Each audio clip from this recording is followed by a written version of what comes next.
नमस्कार दोस्तों, एस्ट्रोमन में आपका स्वागत है। आज हम आपके साथ लाल किताब के ग्रामर का सबसे इंपॉर्टेंट विषय है, जो सबसे महत्वपूर्ण विषय, उस पर बात करेंगे। और वो विषय है लाल किताब वर्षफल पद्धति। लाल किताब का जो वर्षफल है उसके बनाने का या उसको देखने का क्या तरीका है, तो उससे हमें क्या पता चलता है, वो इतना महत्वपूर्ण क्यों है। लाल किताब की सारी थ्योरी वर्षफल पर डिपेंड करती है। ऐसा है जैसे कि आपकी लग्न कुंडली है, मान लो उसमें कई ग्रह उच्च के हैं या कुछ ग्रह नीच के हैं, या कोई ग्रह उच्च है कोई नीच है, वो सारी उम्र वैसा ही फल नहीं देता जैसा कुंडली में होता है।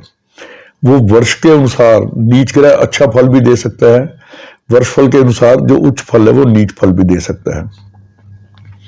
लाल किताब वर्षफल बनाने की जो पद्धति है या उसका सिस्टम है, वो पंडित जी ने एक ऐसा इंडेक्स बनाया है कि उस इंडेक्स के हिसाब से आप जो सालाना वर्षफल है, आपके जो ग्रह है वर्षफल के, वो जब भी आपका जन्मदिन होता है उसके बाद उन घरों में सेट हो जाते हैं और उनसे भविष्य फल वो देखा जाता है वर्तमान का, यानी कि एक साल का, आने वाला साल हमारे लिए कैसा है। जो पंडित ने वो जो इंडेक्स दिया है, जो टेबल सारणी दी है, जो सारणी दी है जिसके अनुसार हम वर्षफल बनाते हैं, तो वो पंडित की इतनी गोपनीय है।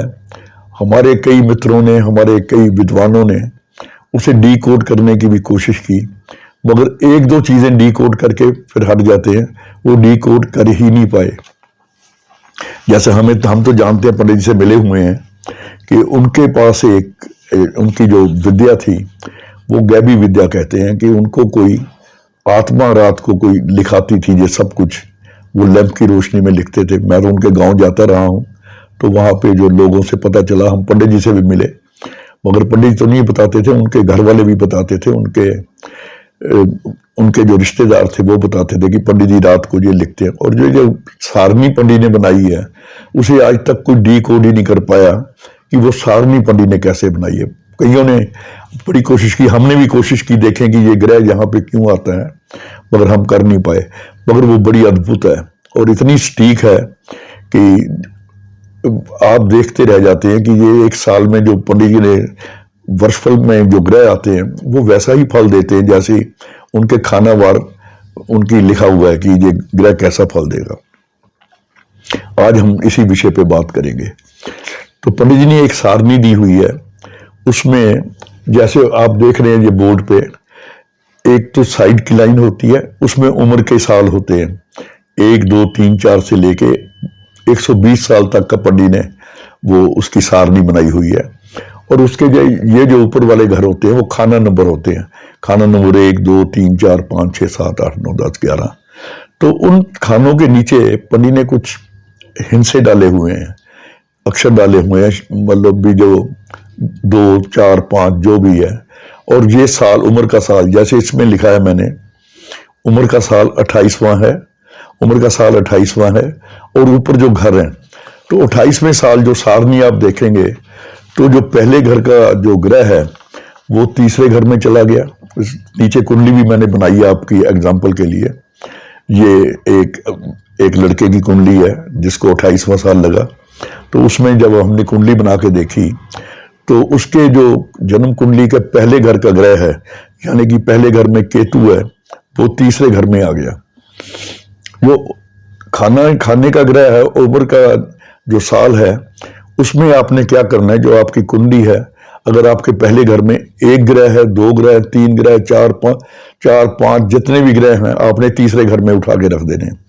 इसमें राहु केतु की बंदिश नहीं है कि राहु से केतु 7वें घर में ही होना चाहिए। राहु 4थे में आएगा तो केतु 5वें में भी आ सकता है, या राहु 5वें में आएगा तो केतु 12वें में भी जा सकता है। इसमें राहु केतु की बंदिश नहीं होती, ना इसमें भाव भावेश होते हैं। जो भी कुंडली के जितने भी घर हैं आपके किसी खाने में बैठे, वो जो नीचे पंडित ने अक्षर लिखा है, जो खाने का नंबर दिया है, उसमें वो चले जाएंगे। जैसे आप कुंडली देख रहे हैं कि ये 12 नंबर की कुंडली, यानी कि एक नंबर की कुंडली, उसको हम काल पुरुष के कुछ देखें कि पहले घर में केतु है, 28वें वर्ष में वो तीसरे घर में चला गया। और इसमें चौथे घर का चंद्र है, आपने देखा होगा ऊपर खाना नंबर 4, उसके नीचे हिंसा लिखा हुआ है एक, चंद्र खाना नंबर 1 में चला गया। तो इस प्रकार ये जो कुंडली है तो उसके जो घर हैं वो आके इस तरह सेट हो गए कुंडली में, और इसका 7वें घर का राहु 6ठे घर में चला गया, आप देखते रहिए। 10वें घर का सूर्य बृहस्पति वो दूसरे घर में चला गया, और 11वें घर का मंगल बुध वो 10वें घर में चला गया, और 11वें घर का शनि है, 12वें घर का शनि वो 12वें घर में आ गया। इस प्रकार एक तरफ तो लगन कुंडली बनी हुई है, इसको साथ बना के रखना है। जब भी आपने वर्षफल चेक करना है, लगन कुंडली को साथ रख के ही चेक करना है, और इस तरफ आपका वर्षफल आ गया। अब लड़के का इसका जो ये था प्रश्न कि इस साल मैं यूपीएससी की तैयारी कर रहा हूं, यानी कि पब्लिक सर्विसेज की तैयारी कर रहा हूं, तो मेरा क्या बनेगा, कुछ मैं कर सकता हूं कि नहीं। तो सबसे पहले हमने क्या देखा, इसका चंद्र देखा। चंद्र इसका, क्योंकि चंद्र एजुकेशन का कारक है जैसे पंडित जी बताते हैं, तो एजुकेशन का कारक पहले घर में बहुत बढ़िया बैठा है, और दूसरे घर में सूर्य बृहस्पति वो सपोर्ट कर रहे हैं। बृहस्पति अपने घर का है, अपने पक्के घर का है, सूर्य मित्र राशि में है। तो उसमें केतु जो है तीसरे केतु यहाँ नीच का है, केतु तीसरे और छठे हो वर्षफल में, तो उस साल उन्नति का जो योग है वो बड़ा कम हो जाता है। तो यहां हमने देखा कि केतु तीसरे घर में है, तो केतु से भी हम, जैसे ये बच्चे ने आगे तरक्की करनी है, इसकी तरक्की देखेंगे, उसमें केतु की बाधा है, इसको हमने नोट कर लेना। राहु आप 6ठे घर में देख रहे हो, बच्चा कंपटीशन में बैठेगा, 6ठा घर कंपटीशन का होता है, वहां राहु है, तो ये कंपटीशन से निकलने के इसके बहुत ज्यादा चांसेस हैं।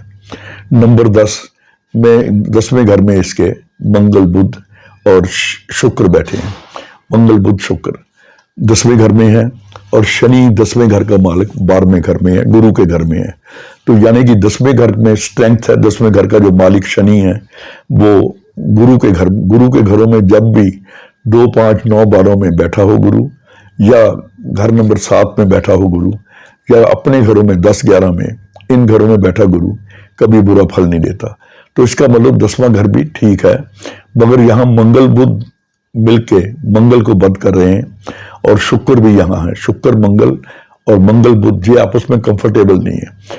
तो सबसे पहले जब उपाय कराएंगे तो 10वें घर का ये होगा, 10वें घर में पंडित ने लिखा, आप ग्रामर पढ़िए, कि आपस में लड़ने वाले ग्रह हों तो 10 अंधों को मीठा खिला देना चाहिए, तो ताकि इनकी जो आपसी शत्रुता है वो ग्रहों की खत्म हो जाए। और सबसे जो मेन बात इस कुंडली में, मैं आपको वर्षफल मैं बताता हूं कि कैसे उसके उपाय कैसे किए जाते हैं। इस बच्चे ने तरक्की करनी है, यानी कि वो यूपीएससी का इम्तिहान दे रहा है, तरक्की का मतलब वो अगली क्लास में जाना चाहता है, जो इसे पास करना चाहता है। तो यहाँ केतु बड़ी रुकावट है तीसरे घर में, तो इस केतु तीसरे घर में हो तो ये बच्चा अपने एग्जाम से पहले या आज से शुरू कर ले, 3 केले रोज 48 दिन अगर धर्म स्थान में रखता है तो केतु की बाधा भी हट जाएगी। चंद्रमा ऑलरेडी बहुत अच्छा है, अगर ये उपाय करे केले वाला तो ये बच्चा अपने यूपीएससी के इम्तिहान में पास हो जाए। ये मैंने एक आपको मोटी मोटी विधि बताई है वर्षफल बनाने की। आपने वर्षफल बना लिया तो इसमें जो पंडित जी समझाते थे कि कैसे क्या चीजें मेन होती हैं, मैं वर्षफल बनाते सार आप जो देखते हो, बनाते ही आपको जो देखना है, क्या देखना है, सबसे पहले वर्षफल में चंद्र को देखिए। अगर चंद्रमा 4थे घर में है तो वो खुशखबरी का साल होगा। अगर चंद्रमा 10वें घर में है तो इसका मतलब वो थोड़ा सा वो साल डिफिकल्ट होने वाला है, तो उसमें कुछ ना कुछ आपको दिक्कत आने वाली है। सबसे पहले आप चंद्र को देखिए। उसके बाद अगर आपने देखा अपनी तरक्की देखनी है तो केतु को देखिए। अगर केतु कुंडली में 9 या 12वें घर में है तो आपकी तरक्की अवश्य होगी। मेरे पास 1-2 पॉलिटिशियन भी आए थे, जब ये होते हैं इलेक्शन होते हैं तो मैं सिर्फ उनका केतु देखता भी मैं इलेक्शन जीतूंगा या नहीं। अगर केतु अच्छा तो वो, मैंने कई बार उनको बताया, वो इलेक्शन जीत भी गए हैं। कईयों का जो केतु खराब होता है, जैसे अष्टम भाव में हुआ या 6ठे भाव में हुआ, जब मैं कह देता हूँ कि इलेक्शन मुश्किल है तो वाकई उनके लिए मुश्किल हुआ। उसके अलावा अगर कोई शादी के लिए आए, आपको वर्षफल आपने बना लिया कि मेरी शादी होगी या नहीं, तो उस वक्त आपको क्या देखना है, शुक्र के घर देखने हैं, दूसरा और सातवां। अगर दूसरा और सातवां घर खाली है तो वो शादी का साल होता है उसका। अगर दो दूसरे या सातवें घर को शनि देख ले उस साल वर्षफल में, तो वो भी साल शादी का होता है। इस प्रकार मैं आपको मोटी मोटी चीजें बताता हूं कि वर्षफल से कितना सटीक आप भविष्य फल कर सकते हो। अगर आपने बीमारी देखनी है तो आपको, या कोई दिक्कत देखनी है, तो 2, 6, 8, 12 इन घरों को आपको देखना चाहिए, या आपको खाना नंबर 3, 6 और 8 और 11 इन खानों को देखना चाहिए, क्योंकि जो 8वां खाना होता है वो दिक्कत का है, मौत का है। 8 में से 8वां तीसरा खाना है। छठा खाना बीमारी का है, छठे से छठा 11वां भाव है, ये बीमारी का है। इन खानों को देखना चाहिए। इनमें अगर कोई खराब ग्रह बैठे हैं तो, या खराब ग्रह बैठे हैं या आपस में लड़ने वाले ग्रह बैठे हैं, तो कोई ना कोई स्वास्थ्य संबंधी दिक्कत आएगी। अगर बुध आपका 3, 3, 8, 12 में, 3, 8, 9, 12 में बुध है, और जो राहु है आपका वो 5वें घर में या 8वें घर में या 12वें घर में है, तो उस साल भी जो दिक्कत है आपको स्वास्थ्य संबंधी काफ़ी आने वाली है। इस प्रकार जो मैंने आपको देखा कि जो बताया है कि ये जो वर्षफल में, जो वर्षफल की सटीकता है, उस साल आपका जो आपका ये जो जन्मदिन चला है, इससे अगले जन्मदिन तक आपको आपके कारोबार के लिए, आप अगर मान लो बृहस्पति आपका चौथे घर में आया, तो उस साल आपको धन लाभ अवश्य होगा। ये भी कुछ चीज़ें नोट करने वाली हैं। मगर अगर बृहस्पति चौथे घर में आया, उसी वक्त शुक्र या बुध या शनि 10वें घर में आ जाएं, तो आपको जो धन संबंधी जो प्रॉब्लम है, धन तो आएगा मगर साथ की साथ जाता रहेगा, धन का संचय ना हो पाएगा। इस प्रकार ये कुछ सूत्र हैं लाल किताब के, जो आप पढ़ेंगे। अगर आप व्याकरण भी के अनुसार अपना वर्षफल बनाते हैं और आप ये ग्रहों की स्टडी भी साथ में करते हैं, तो आप इस पे आप अपने लिए या किसी दूसरे के लिए वर्षफल का सटीक निर्णय आप दे सकते हैं। तो अपना वर्तमान जानने के लिए वर्षफल पद्धति से, जो लाल किताब की वर्षफल पद्धति है, जो मेथड है, इससे बढ़िया तरीका मेरे आज तक कभी अनुभव में नहीं आया। तो हम तो ताजिक के जो वैदिक का ताजिक सिस्टम है, उसके हिसाब से भी वर्षफल बनाते रहे। वो जो मुंथा होती है वो भी अपने आप में ठीक है, मगर जो सटीकता इसमें है लाल किताब के वर्षफल पद्धति में, वैसी सटीकता बहुत कम आपको देखने में मिलेगी, बशर्ते कि आप इसको वर्षफल को बनाएं और एक एक ग्रह को पढ़ें, कहाँ कहाँ ग्रह है, और आपका जो विषय है, जो मेन आपकी समस्या है, उस पर आप फोकस करें। तो उन ग्रहों के जो उपाय होते हैं वो आप उसके अनुसार करके, जो किताब में लिखे, इंडिकेट किए हैं कि किताब में ज़्यादा उपाय नहीं लिखे, उपाय आपको खुद बनाने पड़ते हैं कि कौन सा ग्रह किससे टक्कर खा के ख़राब हो रहा है और उसका उपाय करना है, या टक्कर देने वाले ग्रह का करना है। इसमें ये बड़ा महत्वपूर्ण सवाल है। तो इसको आप अगर आप पढ़ते रहेंगे किताब, तो ये किताब अपना भेद खुद ही खोल देती है। तो आशा करता हूँ ये जो आपने अगर अपना वर्तमान इस साल का भविष्य देखना है, तो आप वर्षफल की तालिका किसी भी लाल किताब के आखिर में या पहले में ये वर्षफल का इंडेक्स होता है। ऊपर के जो खाने होते हैं वो खाने अपने घरों के होते हैं, खाना नंबर 1, 2, 3। जो साइड वाले खाने होते हैं वो उम्र के होते हैं। मान लो आपकी उम्र 40 साल की है, तो 40 साल पे आइए, उसके जो सामने खाने लिखे हुए हैं अपने ग्रह लिखिए, और जो पहले घर में अंक डला हुआ है, अपने पहले घर का जो ग्रह है उस अंक वाले खाने में लिख दीजिए। इस प्रकार ये वर्षफल पद्धति बनानी इतनी आसान है, 2 मिनट में आदमी सीख जाता है।